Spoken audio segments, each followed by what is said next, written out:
hopefully we're on Instagram too. You're live. You're live on Instagram. Awesome. Cool. Great job, Sarah. Shout out to you. Yay. Got it done. Thanks for everyone's help.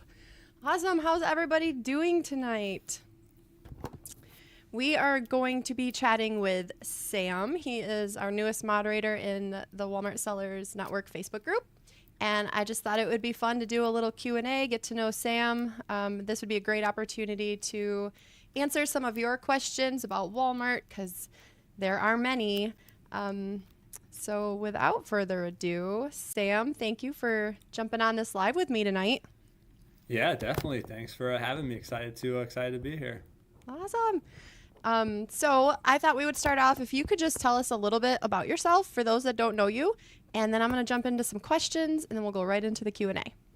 Yeah, definitely. So my name's Sam Kirker. I'm from Illinois, about an hour and a half outside of Chicago. So started selling on Amazon right around 2017 with books, got into grocery, and eventually grew that into a wholesale business. So we focus in grocery and pet right now. About a year ago, met Sarah, pretty cool person for the record, learned about Walmart, got onto that platform, really focused on it for about a year. We've had an account for a number of years, but didn't really do anything with it till about early 2024. So excited to be in here, excited to share what I know, learn new things, meet new people, and kind of go from there. Awesome. What I love most about Sam is he seems to have all of the reports down, which a lot of people with Walmart don't. So we're definitely going to test his knowledge in the group moving forward with reports. Did you know I was going to say that? Yeah, we'll take it. I'm a nerd. You know, what can I say? I'm a numbers guy. We love nerds. Awesome. Okay. So you kind of gave us a backstory about how you ended up on Walmart. What is your business model? Like, do you do RA, OA, wholesale? What makes up your business? Yeah, so right now it's pretty much 100% wholesale. You know, I always talk about doing doing OA. Never really got into it. You know, RA was a good run to start with. Kind of got burnt out of going to all the stores, doing all the shopping. So transitioned over to wholesale, and that's kind of been where we've stuck. Awesome. How long ago was that you started wholesale? Ooh, I would say 2019. So right around 6 years at this point. That's when the wholesale started. Okay. So I have to ask, because a lot of us do RA, and especially with Walmart, I feel like RA is where it's at right now. Do you have a favorite flip when you were doing RA? Oh, 100%. So Let's hear it was Christmas. I think it was Christmas 2018. I don't really remember the exact year, but I was working at Kohl's, right? I think the statute of limitations is up on this. So I would basically work during the day, right? I'd go on the handheld and find all the stores in like the Chicagoland area that had Ninja Foodies. So back then, I think they retailed at like $200, and you're getting like $40 Kohl's cash. So I'd go and buy those, and I think they were selling for like $450 to $500 a pop, and we were seller fulfilling them. They would all sell by the time I got home. I don't know exactly how many we sold, but there's pictures of like my car just jam packed, like them in the front seat, because they're not small things, and you know you're an hour and a half, 2 hours away. You gotta pack that thing to the brim. So that was probably the last big like RA hit where I was like, yeah, this is fun. But then we had enough cash to kind of move into the wholesale side. And there's a lot of benefits to wholesale, obviously a lot of risks too, but that's kind of the jumping off point for us. I love that. It's so fun to hear about those treasure hunts that we all remember, especially that. That was awesome. Okay, so wholesale. Do you think you could kind of like walk us through what your schedule looks like every day? For a lot of us, we're in the stores or we're sitting in front of the computer, you know, shopping online. What does it look like for wholesale? Are you stuck in front of your computer all day? Yeah, so I would say for sure, like I'm a big routine guy, so my days are pretty similar, especially in the beginning. So I usually get up, get a workout in, get to the office, you know, check emails, check in with the team, kind of see how things are going, see what we have to get done for that day. And then depending on the day of the week, sometimes I'm doing replenishment, so looking at our sales and our inventory levels and then placing reorders, or doing new product, you know, research where I'm looking at vendor catalogs, at, you know, profitability, velocity, different things like that, and essentially sourcing new products. And then also, I would say that's obviously all computer based. And then we also do a lot of meetings with our vendors, our sales reps, potential brands. So a lot of calls, a lot of Zoom calls, a lot of face-to-face meetings. So you do get some human interaction there. It's not quite as much as, you know, going to stores all day, every day, but you're also not buried in numbers all day, every day either. So it's a good mix for me, for sure. Nice. So remind me, you did Amazon first and then jumped into Walmart? Yeah, so we started on Amazon, and we got a warehouse in 2019, and at that point we had a Walmart account. Like, we opened it kind of at that same time, and there just wasn't enough time in the day for me to kind of handle them both. And obviously back then the platform, like, you think it was crazy now. I'm pretty sure at that point it was like only Excel files. So you want to change inventory to like upload an Excel sheet and then wait like a day, and maybe it updated, maybe it didn't. So we did, I think, sell an item back then, but eventually we're like, this is like impossible to use. Let's stop. So then we just focused on Amazon throughout that 4 or 5 year period, and then last year started on Walmart. Smart. So there's a lot of Amazon sellers right now that are kind of making that jump over to Walmart. Since you were on Amazon essentially first and then jumped over to Walmart, was that transition easy for you? Do you have any advice for those that are kind of going through it right now? Yeah, I would say it's definitely different, right? So don't forget everything that you know, but definitely take an open mind, right? So, for example, like Keepa can basically give you every answer to every question you have, and on Walmart, that information just doesn't exist. So take kind of the same, knowledge you have of pricing, profitability, and just general like listing quality, and you can bring that definitely to Walmart. A lot of the operation side, like creating items, creating shipments, prepping items, packaging them, that's all pretty much the same. But the sourcing side, definitely taking a like a guess and see approach. So buy one or two items, buy a case, see if it sells. If it sells, replenish it. If it doesn't, obviously don't replenish it. So I wouldn't say it's that hard of a transition, but there are some tweaks that you kind of got to go into knowing it's not going to be the same as what you've been doing. That's perfect. I agree completely. A lot of sellers on Amazon are so spoiled with the softwares, and of course Keepa, right? We can look at something and see the history, and we know exactly what we're getting into for the most part. With Walmart, however, as you know, it's not the same. And like for me, it's test buys. With RA and OA, that's a little bit easier because sometimes we only find a couple of everything, so it's not a really big deal to send that in. But for wholesale, do you kind of have guidelines that you follow as far as like what does a test buy look for you? How many items? Yeah, so it depends on the vendor and kind of that relationship we have. So we have certain vendors where you can buy, mixed cases. So you could bring in one individual bag of like, pretzels, for example. So with those, test buys are pretty easy because we'll just buy literally one unit of it. It's a little challenging kind of on the inbound side to keep track of what you received, create the items, label them if needed. So we kind of built a system to manage that. But then otherwise, it's essentially the lowest quantity that we can get. So anywhere from 4 to 24 items, depending on that case pack from the vendor. Or if it's something where, let's say it's got a bestseller tag and a ton of reviews and the pricing's good, we might bring in, 24, 48, 96 of them because we're pretty sure that it would sell. And obviously, if it's an opportunistic buy where you have a one-time opportunity to buy it, we'll make those decisions when they come. But try to keep it as low as possible and buy as many unique items as we can, and then just replenish those when they sell. Nice. Have you ever purchased something for Walmart that absolutely did not sell? Yeah, for sure. I would say our hit rate's probably 70%, where it's like something that we would replenish, where it's sold within a reasonable amount of time.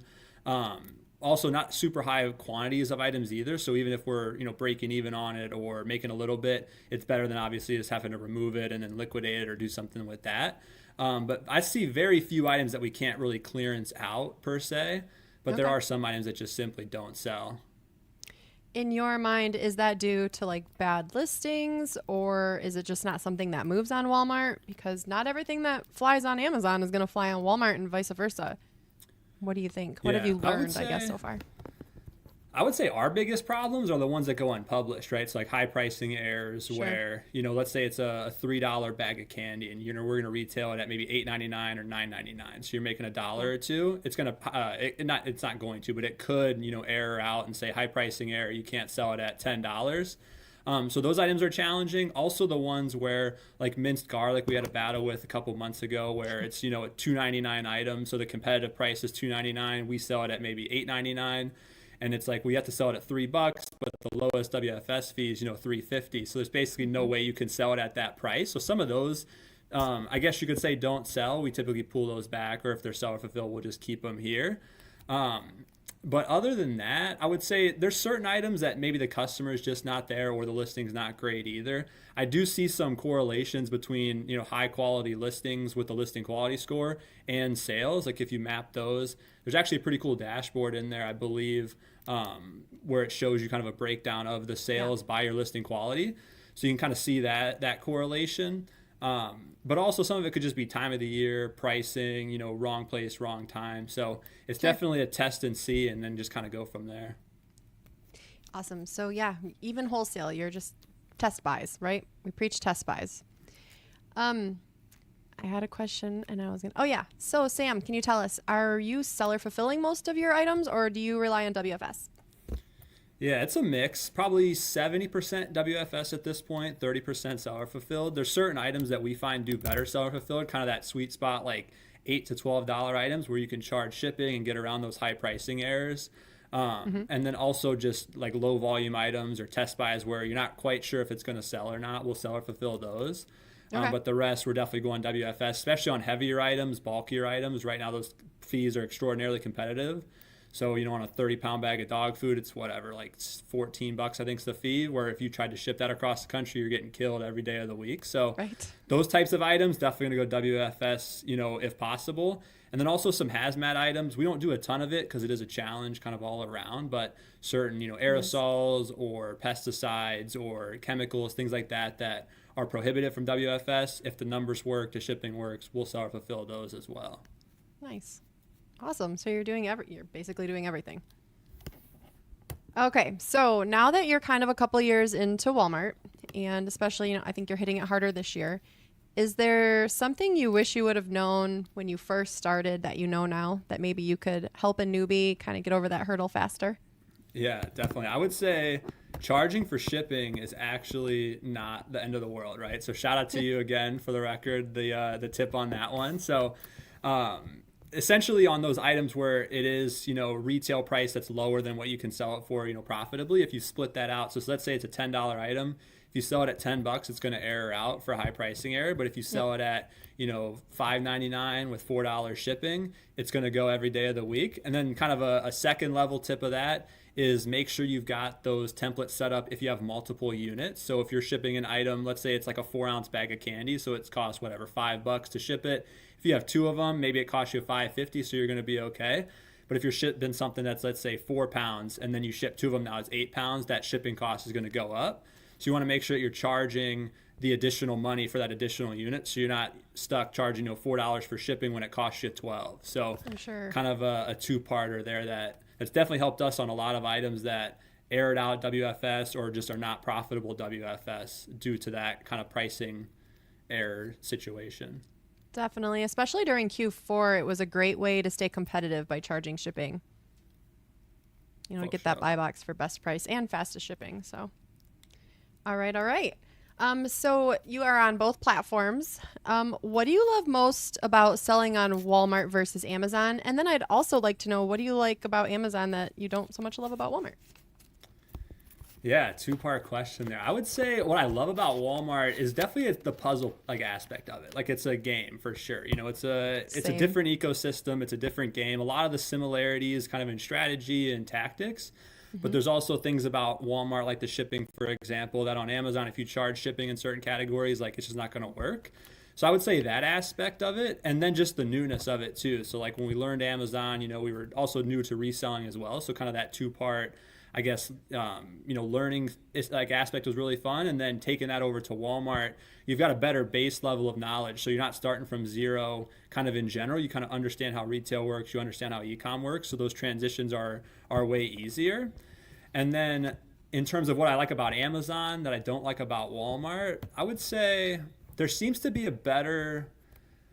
Like the Prime customer seems to be more defined than like the Walmart Plus customer, right? So Prime's obviously been around longer, so more people are accustomed to that. More people are Prime members. There's Prime Video, all the other services that come along with that membership. So I see that kind of customer base more loyal to Amazon, and especially on certain items where it does need to get there in a day or same day. Obviously, Walmart's got that capability on certain items as well.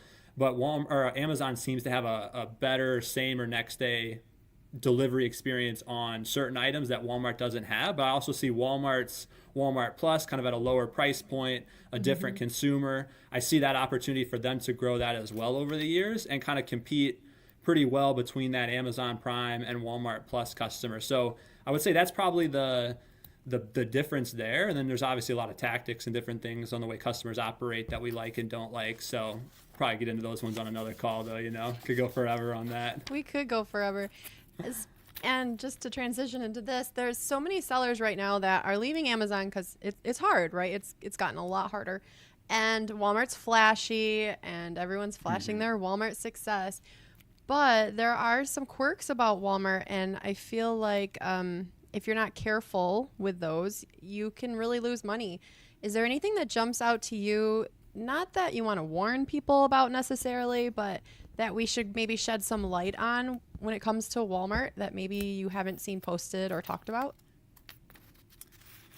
Ooh, like lost after delivery seems to be a common sticking point for a lot of people. We haven't had a ton of, I guess, bad experiences with it. So that's, I guess, a good thing for us, obviously, Yes. So that one seems to be kind of big in the community side. But for me specifically, I would say the pricing errors are annoying. That's probably the biggest kind of knock for us.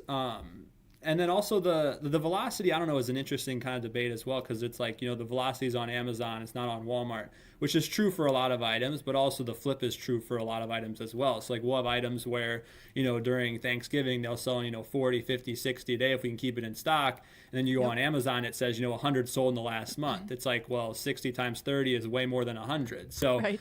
I think you can find items that do super well on Amazon because that maybe is, an Amazon type product, where if you brought that to Walmart, you may not have success right off the jump. Like let's think about maybe some, electronics or hiking gear or some really unique stuff like that you may think to go to Amazon for, where you're not going to go to Walmart right off the bat, or, like appliance parts or things you need really quickly. That assortment may not be on Walmart yet. So I think if you bring a brand over or bring products over and it doesn't go off right away, maybe think about like why it's not doing well. Is the Walmart customer looking for it? And just keep, I guess, a long-term view on it, because as the marketplace grows, as more sellers get on there, as more brands get on there, those customers are going to start to shift. Because this is kind of going even further into the question, but I love it. I see Walmart's got a really unique position to kind of be able to compete with Amazon. They're never going to beat Amazon at the 2-day shipping Prime category, but if they can get the customer experience seamless for somebody that orders their groceries and gets a baseball glove from a marketplace seller and something else all delivered at the same time the next day, I think you got a really unique opportunity to start to take market share away from Amazon, because they're the only company that has the infrastructure to actually compete with them without spending probably trillions of dollars at this point to try to build out that network, that delivery network. So I think that in the next, again, 10 years from now, is Amazon the number one e-commerce player? I don't know. Next year, they probably will be. In 5 years, we'll see. But I think it's going to be a very, very interesting kind of next decade and a half as Walmart continues to really, pour every resource they have into the marketplace. It will be interesting to see what Walmart does in the next couple of years, especially. You went to the summit last year, right? Yeah, definitely.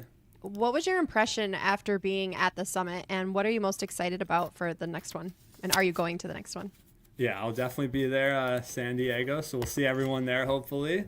I would say my impression from the last one was just like the professionalism from the organizations. Like I haven't had a lot of exposure to like the marketplace type companies, right? So like obviously everyone, deals with seller support on Amazon. It's like these people don't know what's going on. And then they hear, Andy Jassy or Jeff Bezos give a speech on YouTube, and it's like, all right, this guy's cool, whatever. But just every single person I interacted with at Walmart was extraordinarily motivated and driven to make the seller experience better. And as a result, bring more items to the marketplace, bring better quality products, better prices, and make their customer lives better. So it seemed that they kind of had an all-encompassing strategy to actually grow the marketplace that you can actually believe in. And also the event-wise was probably one of the best events I've ever been to. Haven't had a ton of exposure to those either, but like great food, great venue, everything basically was free. So super grateful for that opportunity. Happy to be out there. Hopefully again this year, and looking forward to this year. I'm interested to see kind of what they've delivered on, right? So they obviously took a lot of feedback at that summit, a lot of feedback throughout the year through different programs that they do. So just seeing kind of how it's evolving from last year to this year, and also those growth plans as they're kind of moving forward, like what's going to be new, what's coming in the pipeline, what are they not really focused on, what's something that they kind of believe is really going to move the needle, and just kind of understanding what that looks like should be a pretty good experience. And then obviously too, the networking side's like unparalleled. So I know you say Walmart's a team sport all the time, so meeting other people in the battle in the trenches day to day is always a good idea too, to get in those groups, get in those group chats, and kind of understand what everyone else is dealing with, and kind of go from there. Absolutely. Masterminding is priceless. What I loved most about the summit too, we just as a seller felt so welcomed there, that they truly wanted us to be there. I mean, Amazon lately has kind of felt like they don't necessarily want us on the platform, but so it was refreshing. And this year, I just think that summit is going to be huge. Last year was huge. This year, I'm really excited. So if you're going to the summit, make sure you let us know so we can connect. We definitely want to do some meetups and stuff when we're out there. Also, for anyone that's watching on any of the platforms, if you have any questions for Sam or myself, at the end we'll run through those. Drop them in any of the chats because I'm checking all of them. So we want to make sure all the questions get answered. Okay, with that, we did have one question from, Alexander. They wanted to know, what is the favorite book behind you, Sam? Favorite book, definitely The Goal. So it's this one right there, right? It's like Elihu Goldratt. So the cliff notes of it. So obviously this is a Walmart group, Walmart call. We love Walmart. So Made in America by Sam Walton's also a really good story too. And I think with that one, you start to kind of understand a lot about how Walmart's operating. There's a couple other ones too. It's not the Click Wars, but I can find it at some point. But it's basically Made in America is Walmart's story from essentially day one to like the late 90s when it was written. And then the second book is kind of a comparison of Amazon and Walmart. So you kind of hear the inner workings of the early days at Amazon, the early days at Walmart e-com, and how, executives were going back and forth and different trade, battles that were happening and different strategies and basically copying each other in certain areas. And you can really understand, like, one, why Walmart kind of keeps the data, close to their operation, why they make different decisions based on past histories they've had. It's really fascinating to kind of understand the inner workings of the companies that were operating on their marketplaces. So that's kind of those two. And then The Goal is actually quoted by Jeff Bezos saying that it was the Bible to the Amazon's fulfillment network, right? So essentially every quirk about Amazon's fulfillment network is explained in that book, right? If you kind of read between the lines and understand the philosophy behind it, you can start to tailor your operation to kind of take advantage of those different things when you understand why Amazon's making those changes, where at the face of it, you're like, why do we have placement fees? It's like, well, there's a lot of reasons why they have placement fees, right? And if you understand kind of that, you can see how can I set myself up to take advantage of those situations. So that would be probably my top three for sure. That's awesome. Will you post those in the Facebook group? Yeah, after? Definitely. Yeah. I think that's super helpful. I'm going to run through some Instagram comments real quick. Wow. Hello to everyone that's over there. Two-Way said, joined Walmart a month ago and loving it. Awesome. I don't have any questions specifically. I want to do more of these live so it's not so clunky and I can run a little smoother. Yeah. You are doing great too, by the way. Oh, well, thanks, Sam. Team sport. Go team. That's right. Okay, well, let's keep going. So we've kind of talked about what you love about Walmart, but if you could change one thing, whether it's a process or a fee or whatever it might be, what would that be? Change one thing. So I would say the price competitiveness score is kind of like the bane of my existence, right? I'm with you there, for sure. I understand the point, right? Obviously, we want to, save money for the customers so they can live better, right? Which is great. We love customers. The challenge is those items that are in that lower price point where you can't profitably sell it for $2.99 or $1.99. So I guess maybe ways to exclude those from those scores or get better visibility on, why is it not competitive, and kind of understand on a SKU level why it's included in that score, why it's not. Because that's really the only thing that we struggle with to get the pro seller badge, and I feel like that's kind of a common thing in the game now. So I would say either excluding items from the price competitiveness score and or better visibility into those items. So maybe we would decide to not have them in our catalog or whatever that looks like to improve that score. I'm going to agree with you completely on that price competitiveness score, especially because it's part of the pro seller badge. That's a hard one to conquer. I feel like I shouldn't ask you, but are you a pro seller? I'm not a pro seller. So should we have a guessing game in the chat what my price competitiveness score is? Because that would be be fun. That would be fun. I mean, You wanna I'm take going to a win. guess? I'm going to win. I feel like you do know what it is. So I actually it did go don't. up, I think. I think it went up. I do not know your price competitive score, but I'm going to guess it's like I feel like it's going to be insulting no matter what I say. 25%. It's not 25. It's higher than that. Well, good, because I feel like last We're getting time it was closer. like 17. Yeah. I feel like it was about 15 or 16 at I'm one proud point. of you. What is it? It's 34.55. So we're getting there. We're halfway there. Over halfway there, actually. So that's like the one thing I feel like I can brag about. Mine's 93. Yeah. Shout out to my VA. It's impressive. Yeah. Shout out to your team. I'm going to have to say having a VA was the one thing that changed the game for me with Walmart. I never really relied on them for Amazon.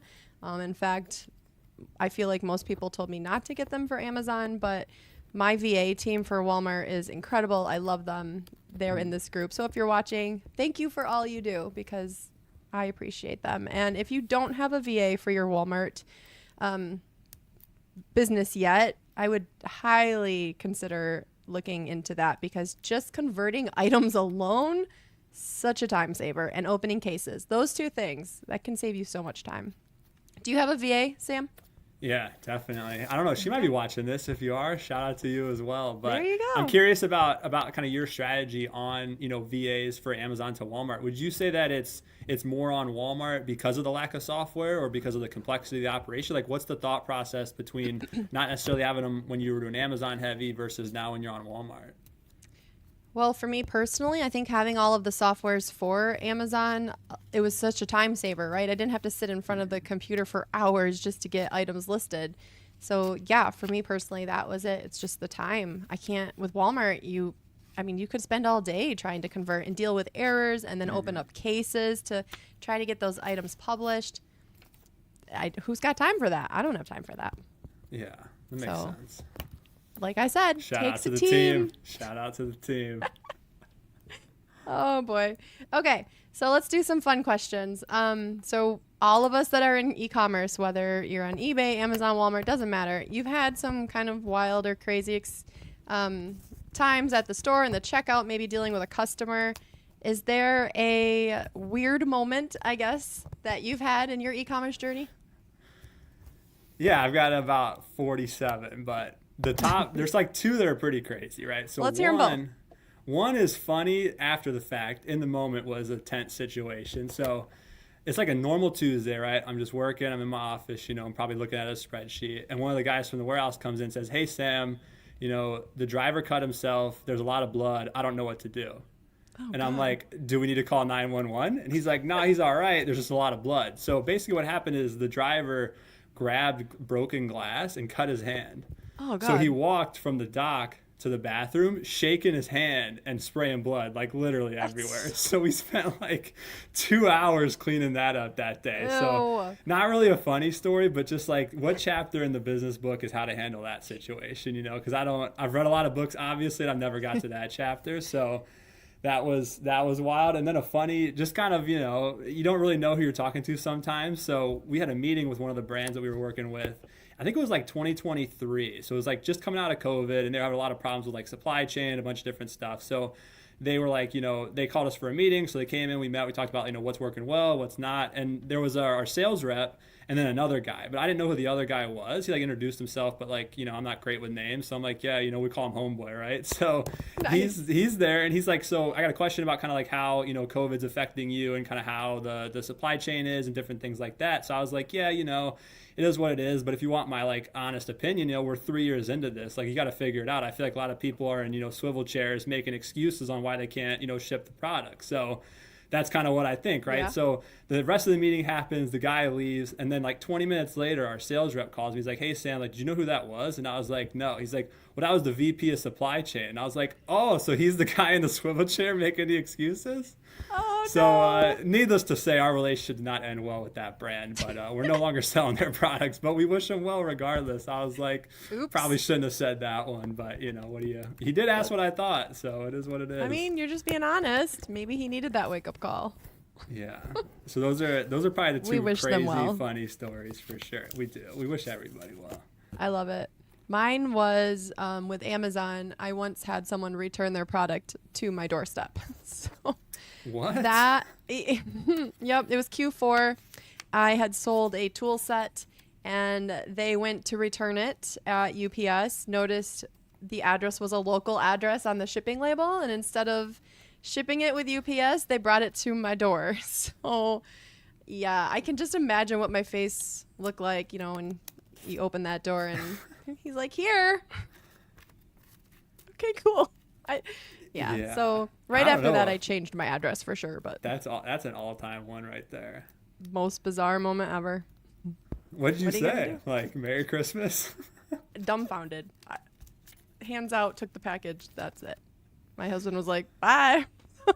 That's insane. He didn't even question. I feel like most customers would be like, "Why am I, where's the warehouse? Where's the business? Where's the storefront?" Like, That is a good point. Yeah. I would have questioned it, I guess, if I didn't know better. But yeah, I don't know. I don't know if I would have showed up at somebody's house kind of under any circumstances. Well, yeah, Questioning it's another story, but I feel He's like never this- come back. So I mean, there's Well, that. that's good. Hey, but if he wants to sell in Walmart, he should join the group. We'd love to teach him. If you ever see him at the coffee shop, let him know. Oh, I love it. Oh, Ryan on YouTube said, "One of my cons is when Walmart goes out of stock, then closes the buy box, but has it available third party below that." I'm thinking for price. Yeah, most likely. Kind of like those suppressed buy boxes. Yeah, that I hate when they say out of stock, like completely, and then if you scroll down, there's more sellers. That's like even worse than just a suppressed buy box. That's just mean. Yeah, it's interesting too, because like sometimes I thought like, is it just out of stock in the store? But then sometimes it doesn't show that either. So it's like, I feel like that's kind of misleading, but I'm sure it'll work out. Share that for your seller advisor feedback. I should. I'll put it on the list. Another reason I love Walmart. A lot of us are in the seller advisor committee, so they ask us our opinions on random things, and we do love that. So at least they're listening. Baby steps, but they're listening. Okay. This is fun, and I feel like I know what this answer is going to be. But so knowing Sam likes to come up with lots of business ventures. So, Sam, if time and money weren't a thing, what's a random business or side hustle you would try just for fun? So I got two, right? So one, this might be a live ad read. I am looking for investors if anyone's interested. So it's a restaurant called Everything's a Sandwich, right? Best Sarah does idea not seem ever. to like this idea, but I think it would work. So essentially, you can get anything you want on a sandwich, right? So if you want a spaghetti sandwich, you got some Texas toast, some spaghetti, some, pasta sauce, and then you got your, spaghetti sandwich. You want Thanksgiving dinner on a sandwich, we're going to get it done for you, whatever you want on a sandwich. So that'll probably never actually happen, but I do feel like it would work. And How would that work with for soup? we'll make it work. I mean, you go to Soup bowl. Panera, you go to Panera and you get the bread bowl with the soup in it. That's You a just put bowl. the- It's you not a just put the- sandwich. But you just put the top of that bread right back on it and you got yourself a sandwich. Is a hot dog a sandwich? So I feel like it is Okay. because if you say a hot dog's not a sandwich, then Subway does not sell sandwiches. Because the argument that hot dog not being a sandwich is it's not two pieces of bread because they're connected. But a sub Fair. has two pieces of bread that are connected. So I feel like it's more likely a sandwich than not. That's And if fair, you want to get a know? hot dog sandwich at Everything's a Sandwich, we'll get it done for you.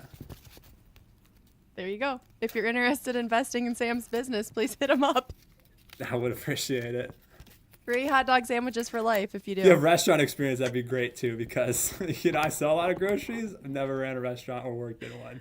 Yeah, But I part two, have. in reality though, things I actually kind of want to do at some point is like an incubator. So you could do like a business incubator for like high school kids or kind of like young adults and help them, start a business or get business advice or kind of start building their careers on kind of the entrepreneurial route. Because when I was coming out of school, obviously I'm like, college isn't for me. Like, what's that other, what's the next Yep. avenue look like?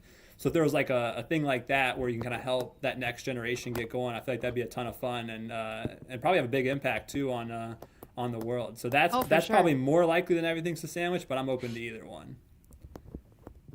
Do you think now where you are, like if you were to graduate where you are mentally now, you would think college was for you? I don't think so. No? Okay. I don't know. I think in certain instances, like there are certain things where if you have the education, like for me, like I'm just gonna figure it out. Like I'm just gonna buy the book, I'm gonna read the book, I'm gonna watch the YouTube videos. Like I'm Clearly. gonna learn it, right? Yeah, exactly, right.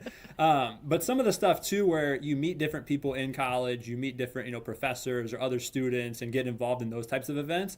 I feel like building your network in college is probably simpler than not going to college.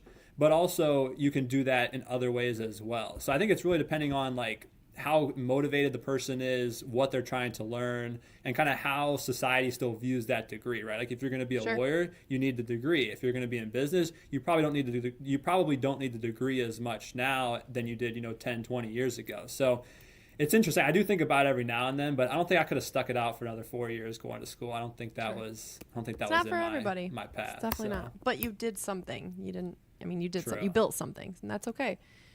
It's where we're at with my son right now. He wants to be a business owner and has lots of business ideas. And he's just like, nope, I don't want to do college. And I'm just like, maybe a couple classes.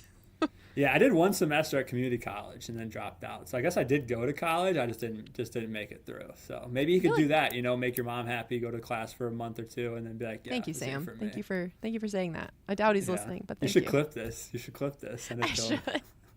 I should at least take some like accounting or finance or something that would help you in your business. Mm-hmm. You know. Well, I feel like I can't see the comments in Facebook. I don't have it up, but I would love it if some of our Walmart group people would ask us some Walmart questions, or anybody on Instagram. Sam is a wealth of knowledge, and I'd love to take advantage of having his time to help you with anything you might be stuck with. And it's Walmart, so there's definitely something you're struggling with today. If you Walmarted. Yeah, also real quick, so Ryan said he's from Central Illinois, so another Illinoisan, shout out to him. Greatest state in the union. I feel like Okay, you guys disagree have with bonded. that, You've but all right. networked. And I can't really do anything with that, but thank you for that comment, Sam. Fair. If you ever want to move to Illinois, I'm sure we would welcome you. Oh, is it cold over there? Not really. It's 40 degrees right now, so Okay. it's coldish. It was brutal this morning. I'm so ready to move south, so we won't be moving to Illinois for sure. Southern Illinois you can move to. It's probably still cold there, but it's the South. Nope. I need to go much more south. Yeah. Awesome. Okay, I'm going to check these real quick. Just see. Shout out to everybody on Instagram. Thanks for jumping in. If you have an Amazon or Walmart question, go ahead and drop it, and we'll get Sam's take on it. I might chime in. And it's interesting on Facebook. It just keeps telling me who's watching over and over and over. Oh, Yeah. you I must don't be see too any comments intimidating. Nobody either. wants to ask you a question, Sam. I get it. They're probably like wholesale. No. I feel like a lot of sellers are doing RA specifically on Walmart, which Walmart's great for RA. I'm working on only OA. And you're just doing wholesale, right? Yeah, one of these days I may do OA, but we had a couple attempts. It went We did. well-ish, It was bad. You can say it. It was bad. I mean, I did place one order, and I think all those items sold, so it's pretty good. Hey, awesome. There's a lot of opportunity for OA and Walmart. I love the ease. I'm going to shout out my prep center, Network Prep. Chaz, thank you for doing my weekly Walmart shipments. I do love not prepping. Do you have someone that preps for you, Sam, or are you prepping?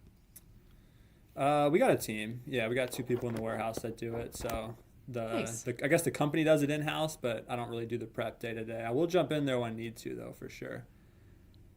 And also on that route, so if you are doing Walmart shipments, obviously everyone probably is, the bulk uploads, total cheat code. You have to be using it to create your shipments.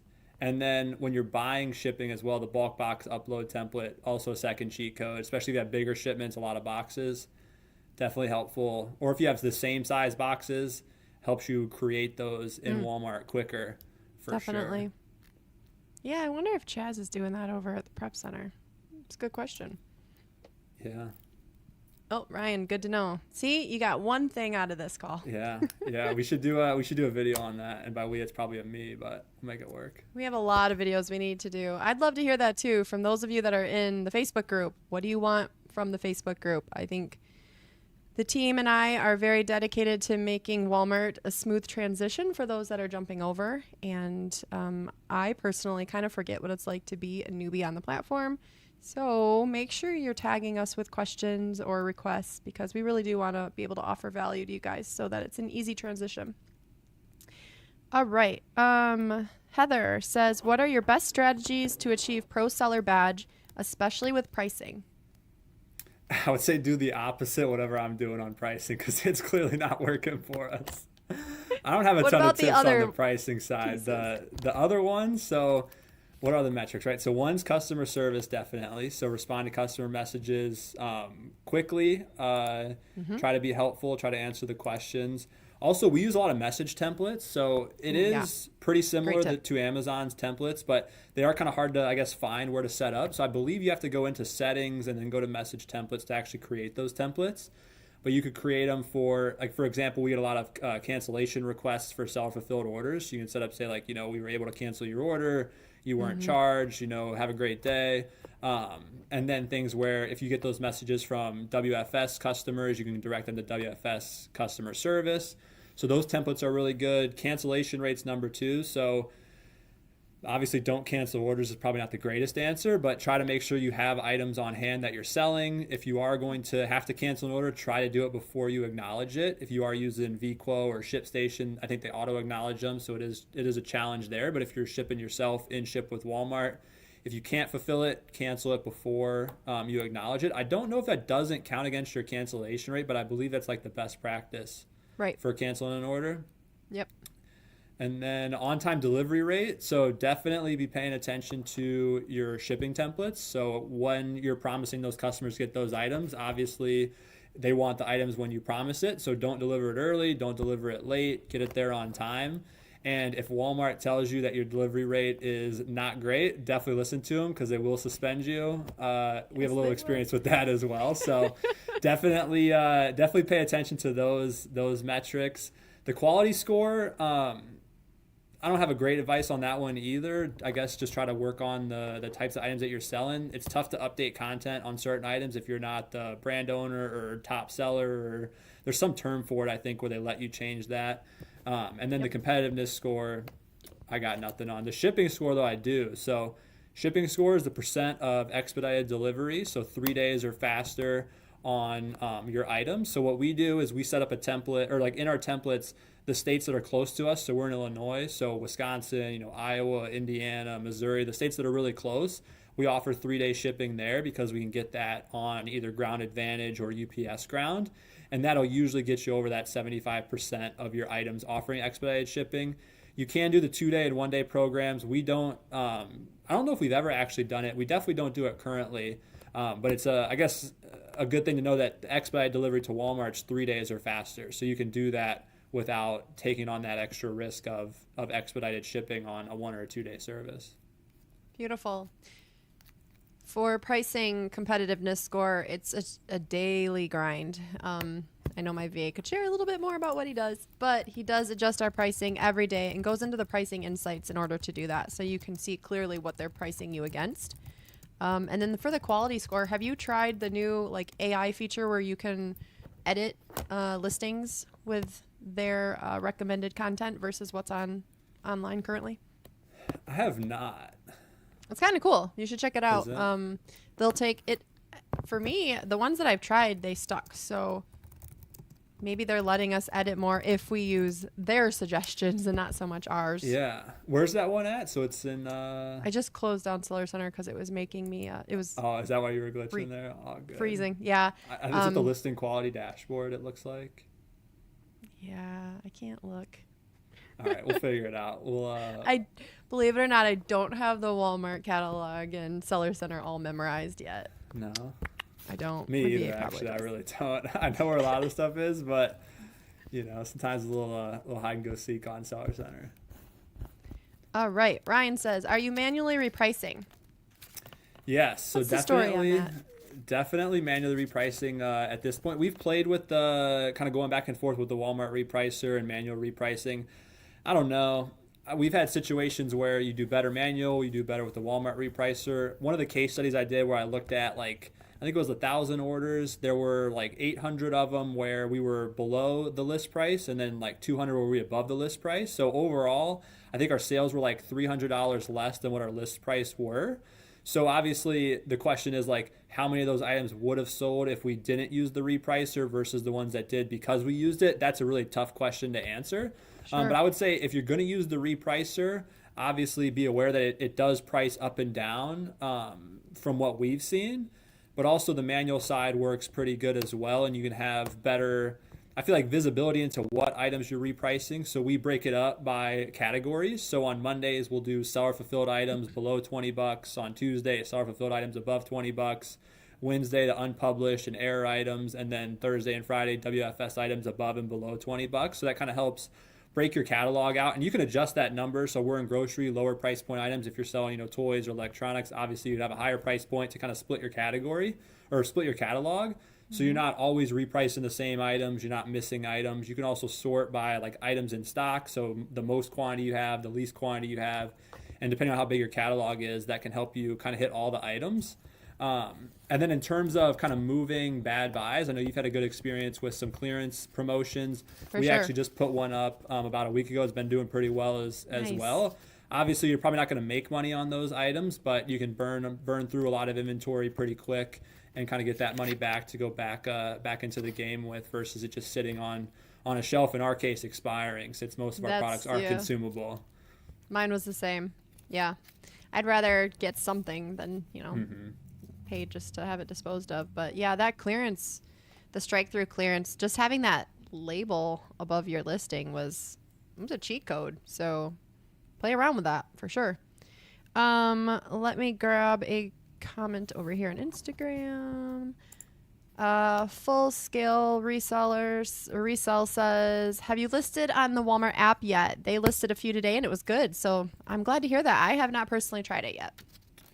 Yeah, I haven't either. But it's awesome to hear it's good. The seller app's definitely got new things coming, new features that are in the works, and most of them are rolling out now. So yeah, it's awesome to hear. It's exciting for sure. I did a little scanning, but yeah, the listing, that's really cool.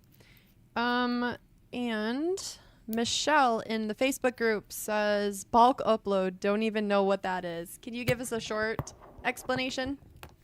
Yeah. So to create the WFS shipment, when you get to that screen where it says, you select the delivery date and, ship from address, and then you have the items. You can search by the GTIN, item ID, the SKU. There's a button, I believe it's in the top right, where it says upload in bulk, and that will generate an Excel template where you provide pretty much the same information that you do in the online interface. So the item or the GTIN, the SKU, the quantity, and how you pack it. So if you've got one or two items in a shipment, it's probably easiest to just do the user interface because you don't have to download a template, enter the information, then upload it. But our shipments are typically 40 to 100 unique SKUs. So we store all of our GTINs with our SKUs. So we have all that information available. And we can upload those items essentially in one click versus searching a GTIN, clicking on it, entering the quantity, selecting the item, or is it individual or case packed, and then going through that.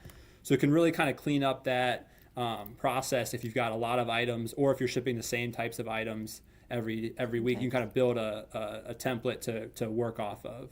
That's the nice part about wholesale. Definitely. Reusing Our margins aren't as same. good though. So some of the numbers I hear, I'm like, we might have made the wrong call. And other stuff I hear, and it's like, I think we're doing all right. So it's really what works for you, what you like. I'm not really a deal guy. Like going to a store and scanning stuff's just not really my thing. Looking at a spreadsheet for 8 hours a day is not a lot of people's things either. So definitely enough room for everybody in the ecosystem. I don't know. I feel like you crushed it when we went to Ross in December at the meetup. Yeah, definitely. That was an interesting experience. Would You recommend. definitely did a good job guarding the cart. And carrying the 4,000 bags to the truck, but That was super fun. I would love to have a meetup where we all just go source again together. That was a great experience. I would I go thought. to that. That would be good. I'll be the cameraman. There you go. No, okay. We'll So you work on don't that believe too. in my camera ability. All right. I feel you. Maybe that's an idea for a Walmart meetup. We all just, go source some stores. Or, we could get together and look at spreadsheets too. Yeah, I mean, I will get up there. I'll say a couple words. Oh boy. Okay. I feel like after this call, that's definitely not happening.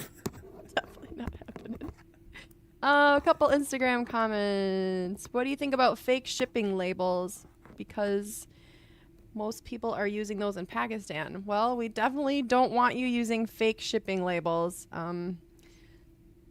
Do you want to chime in on that, Sam, or do you just want to leave it I would at that? say I would never condone fraud. So the only I guess caveat of that is the kind of duplicate label situation that's been happening with Amazon Buy Shipping and a lot of the shipping providers.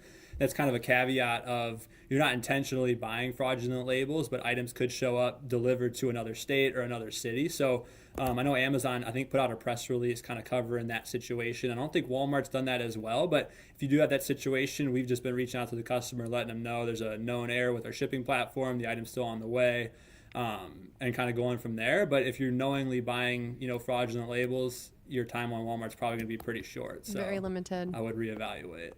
Fraud labels, drop shipping. You're basically just waiting to be suspended.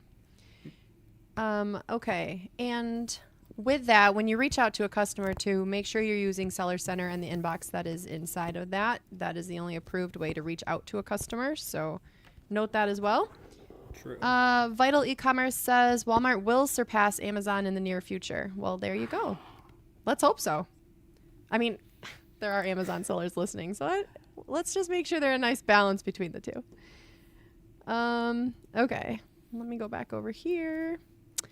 Joe is watching. He says he needs shipping setting videos. That would be nice.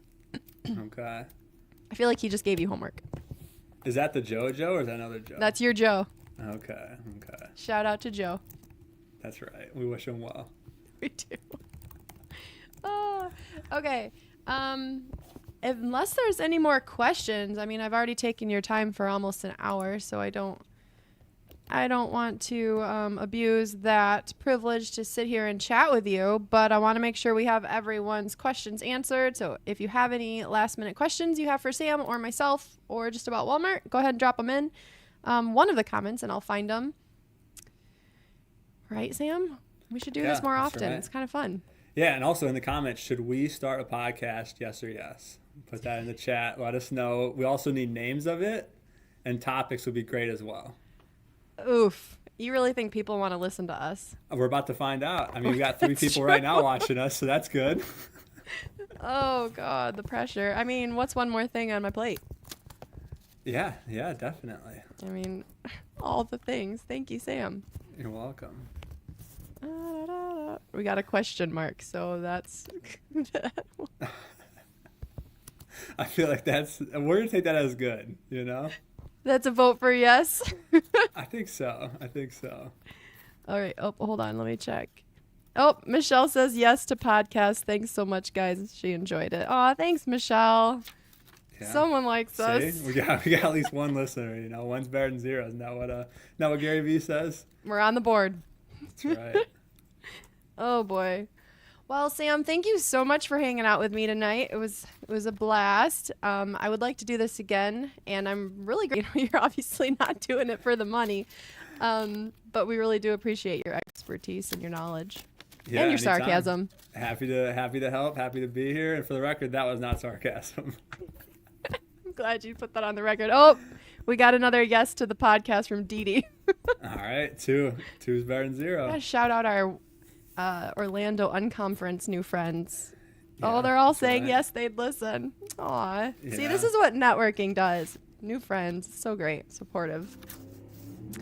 All right. Well, I'm sure you have some spreadsheets to analyze, so I'm going to let you get to it. Until next time, we'll see you in the group. Thanks for everyone that's joined. And if you're not in the Walmart Sellers Network group, jump on in because I happen to think it's pretty cool over there. So we will see you in there and have a good night. Yeah. See ya. Bye, guys.